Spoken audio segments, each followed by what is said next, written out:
ASEAN on today's headlines.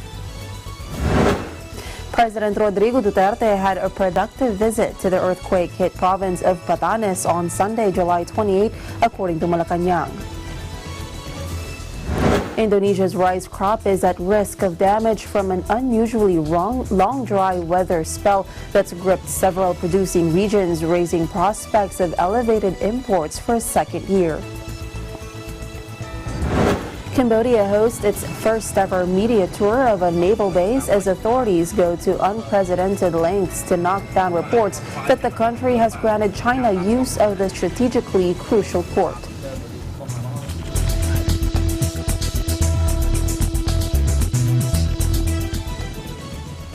President Rodrigo Duterte had a productive visit to the earthquake-hit province of Batanes on Sunday, July 28, according to Malacanang.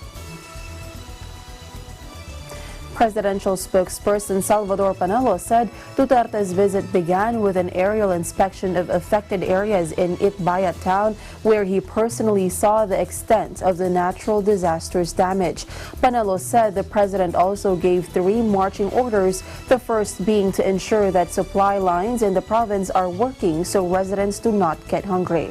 Duterte ordered the release of 40 million pesos for the construction of a new hospital in Itbayat.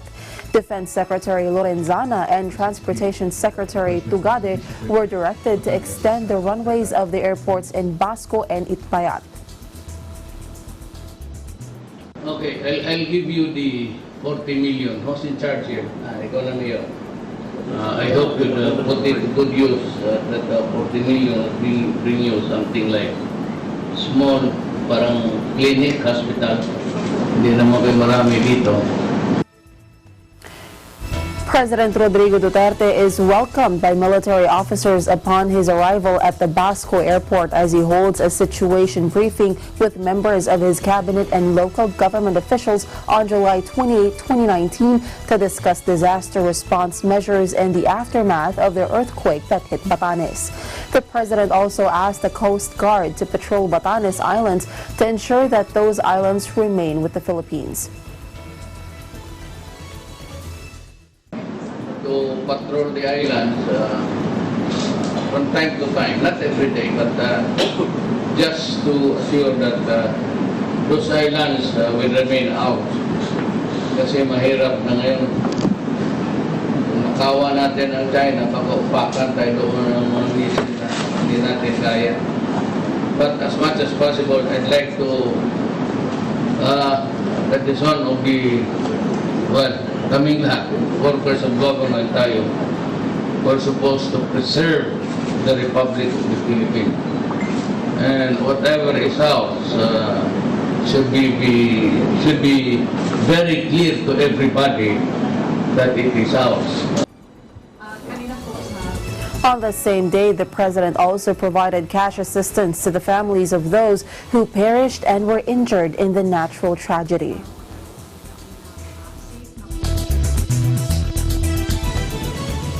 The Office of the President will provide the public with financial assistance following President Rodrigo Duterte's order to close down all gaming operations under the Philippine Charity Sweepstakes Office due to alleged corruption, Malacanang said Sunday.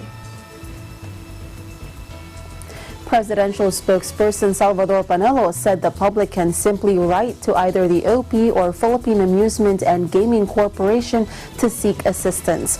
Duterte earlier ordered the closure of gaming operations, all overdue to a grand conspiracy among the major players and enforcers to cheat the government of its rightful shares. Panelo defended anew Duterte's decision to shut down all gaming operations, noting that government is losing 60 to 70% of its rightful shares due to corruption among major players.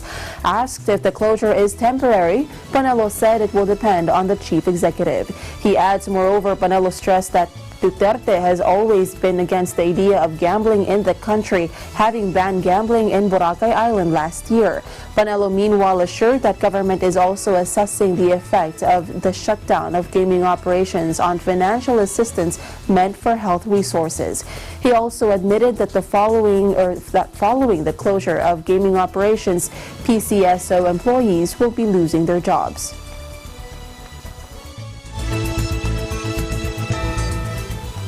Talks between Myanmar and Rohingya leaders will be extended after positive discussions about the refugees' return to their homeland, Bangladesh officials said Sunday. The delegation led by the country's permanent foreign secretary Yu Mien Thu arrived at Cox's Bazar district on Saturday to explain the preparations for the Rohingyas' return to northern Rakhine state. The three areas are extending the dialogue between the two parties, involving delegates from Southeast Asian nations in the discussions and holding talks with Bangladeshi ministries over the repatriation of Hindu and Christian Rohingyas. And we try to explain the preparations for their return, and we have in principle agreed to discuss further on three areas. One is to continue to have a dialogues with them. We are also willing to bring them back, especially 444 Hindu communities here. So we will continue to discuss with the Bangladesh government at the ministerial level. Thank you. Bangladesh Refugee Commissioner Mohammed Abul Kalam said the talks were positive. He said if the refugees continue to press for talks, Myanmar will listen, and that is exactly what is happening now. Rohingya Muslim community leader Mohim Ola said he told the delegation people wanted citizenship, safety and security as preconditions for their return to Rakhine. They also wanted to return to their villages and not to camps constructed by the government. He added they patiently listened to them and that they requested them to return with an answer after 2 months and to continue the talks. Rohingya Christian leader Abu Tahir also said his community also demanded freedom to practice their religion in Rakhine. Myanmar so far denies the minority citizenship and refers to them as Bengalis, inferring that the Rohingya are illegal immigrants from Bangladesh. It is the second time in less than a year officials have tried to convince the Rohingya to return to violence-racked Rakhine, with the first repatriation offer rejected by camp leaders in October. The massive camps have sparked tensions between the neighbors, with Bangladesh blaming Myanmar for delays in repatriating the refugees. Dhaka has said it will not force any Rohingya to leave, while Myanmar has faced international pressure to allow the refugees to return and grant them citizenship rights. The UN has complained that progress to address the refugee crisis has been far too slow.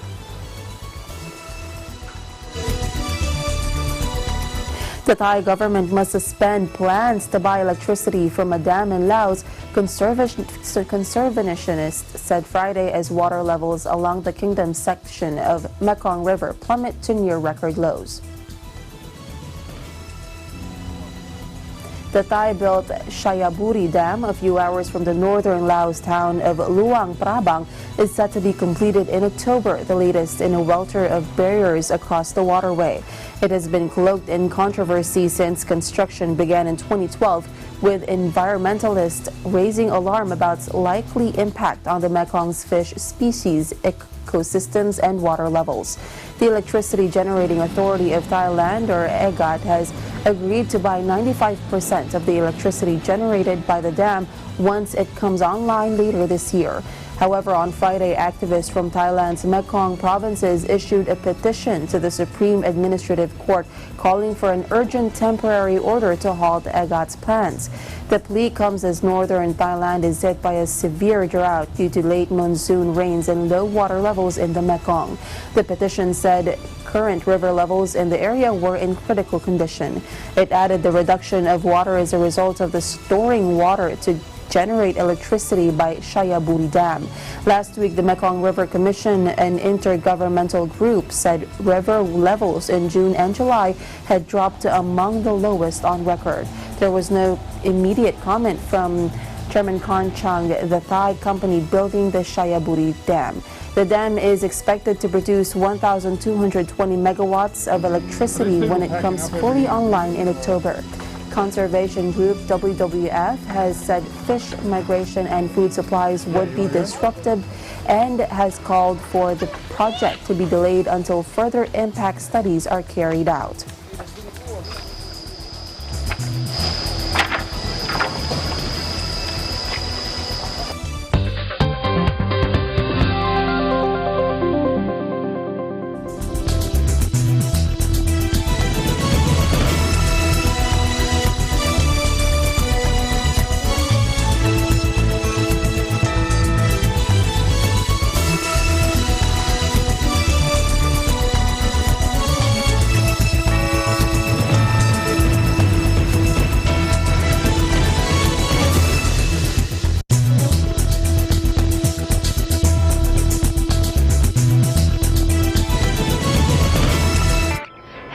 their most important asset, and it should always be a constant effort to seek ways to take care of it. That includes professional medical help from the best available.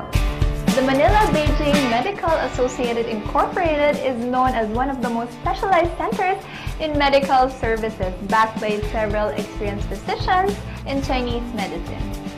At an accuracy rate of 98%, countless patients who visited Manila-Beijing Medical Associated Incorporated have already been treated and cured. Marami ko ospital na napuntahan, pero wala ring nangyayari. Somebody introduced me to Manila-Beijing Medical Associated. After 2 treatments, gumanda ang pakiramdam ko. My friends introduced me Manila-Beijing Medical Associated, and luckily, I got cured. So I sincerely want to thank the doctors of Manila-Beijing Medical Associated. For the past 30 years, ang dami ko nang na-take na mga gamot. Nothing happened to me. So until one my friend introduced me to Manila-Beijing Medical Associated, you know what? All my illness was cured. For any health problems or incurable diseases, you can visit Manila-Beijing Medical Associated Incorporated, located at 843B Sabino Padilla Street, Binondo, Manila. Landmarks, Linggo, alas 6 hanggang alas 7 ng gabi.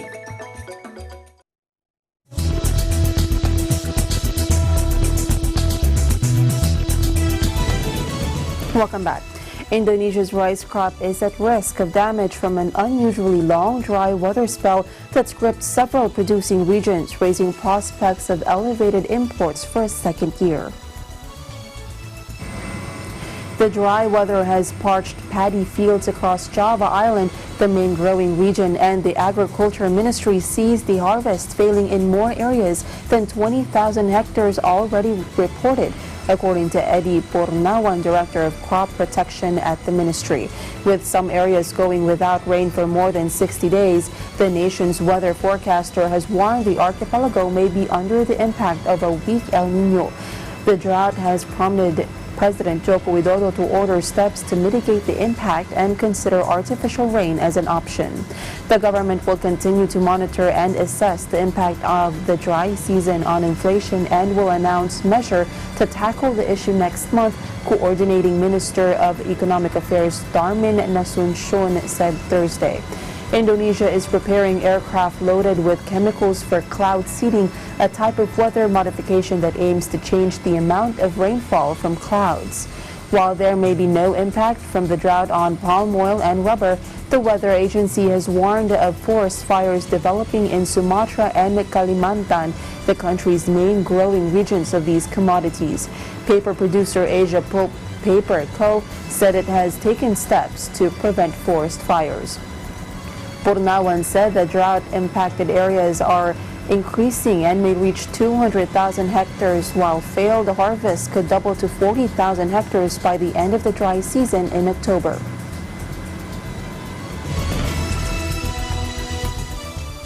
Online brokerage firm called Financial Incorporated said the Philippine Stock Exchange Index may end the year at 8,600 points and that the current bull run of the local stock market is sustainable.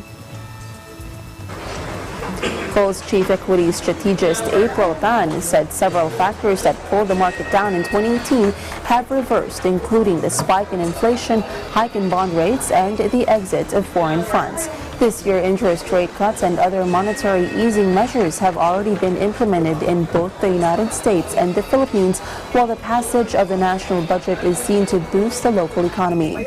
Tan said, however, the bull market will most likely be volatile. A bull market term is used when the market rises by at least 20%. The global economic outlook remains poor, while the Philippines will continue to suffer from an above-average budget deficit and a current account deficit, which could lead to a weaker peso. Tan said stocks could also be weak in the next coming months due to the MSCI emerging market rebalancing and disappointing second quarter earnings of select companies.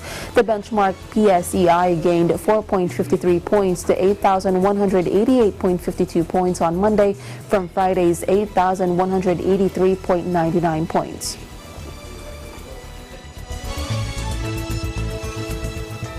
7 of the country's top 10 agricultural exports are grown mostly in Mindanao or are produced in huge quantities in the island, according to data from the Philippine Statistics Authority. 2 of the Philippines' top export winners, coconut oil and bananas, are widely grown in Mindanao. Based on government data, the island accounted for 60.6% of the total export volume for coconut oil alone. Figures from the PSA show the coconut oil remained the top agricultural export of the Philippines last year, with receipts reaching $1.11 billion, lower than $1.6 billion reported in 2017. Data also indicated that a huge chunk of banana exports come from 3 Mindanao regions: Davao Region, Northern Mindanao, and Soc-Sargen. These 3 areas account for 74.8% of total export volume.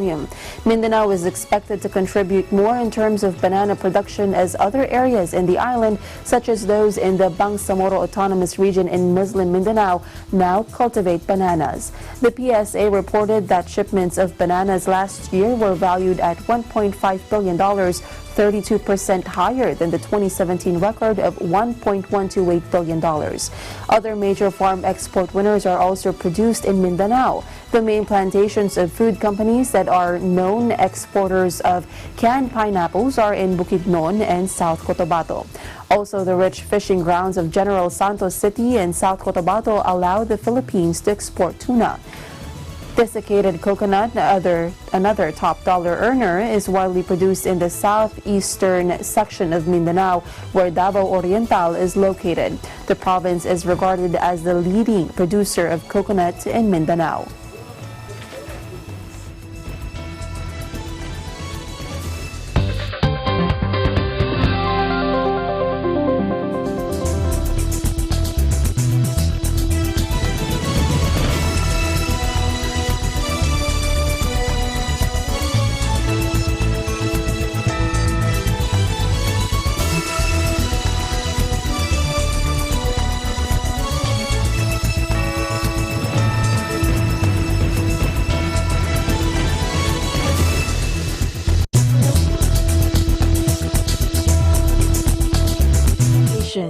Digital disruption, globalization.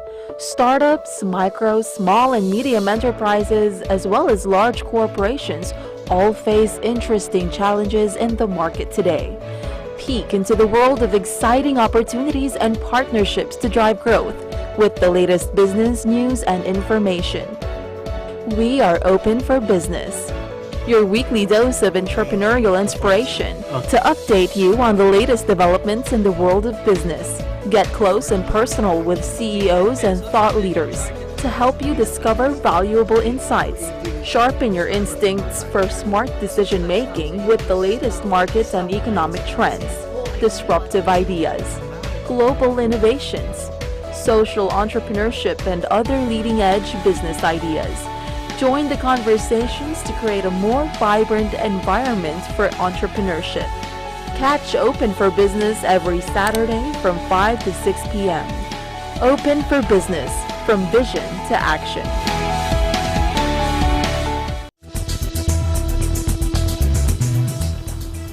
Welcome back.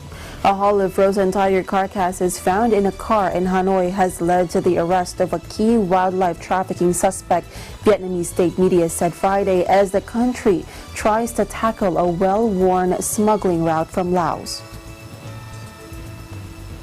Nguyen Hu Hue, who is believed to have smuggled animals in from neighboring Laos for years, was arrested Thursday with 2 other people after 7 dead tigers were discovered in their vehicle at a parking lot, according to Kongan Han Dan newspaper.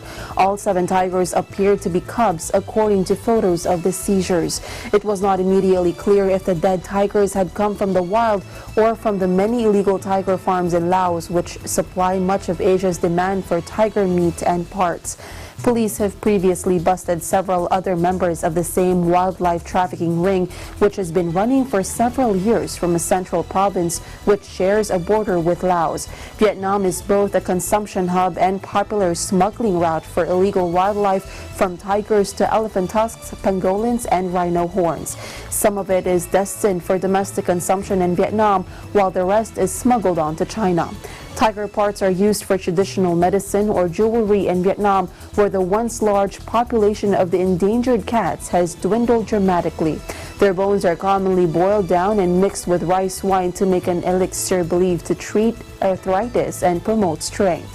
The smugglers' arrest in Hanoi follows a seizure in Singapore's in weeks of nearly 9 tons of ivory and a huge stash of pangolin scales destined for Vietnam. Hanoi has long vowed to crack down on the illegal wildlife trade, though conservationists say the black market persists thanks to weak law enforcement. Cambodia gave an unprecedented media tour of a strategically crucial naval base on Friday as authorities tried to knock down a report of a secret deal allowing Chinese warships to dock at the facility.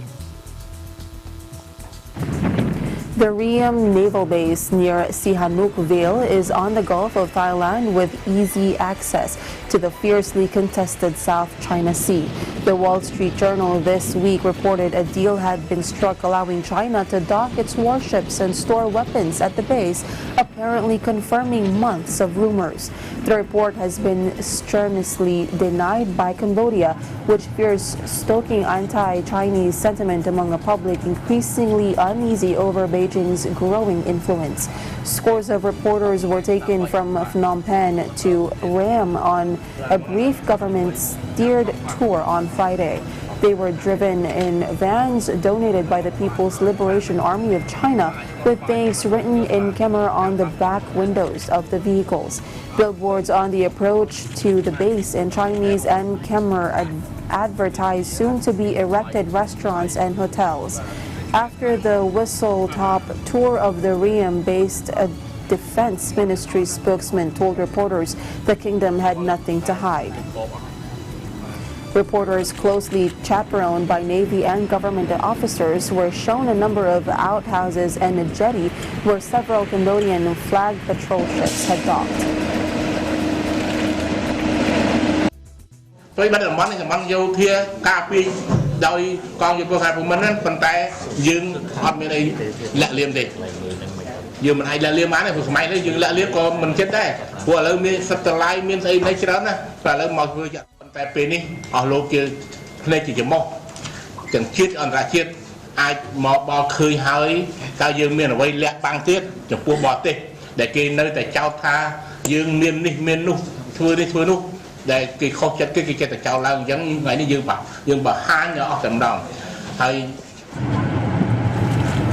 It was unclear where the blue-gray boats armed with cannons had come from, although China has donated several warships over recent years. The country's constitution prevents a foreign military presence on Cambodian soil.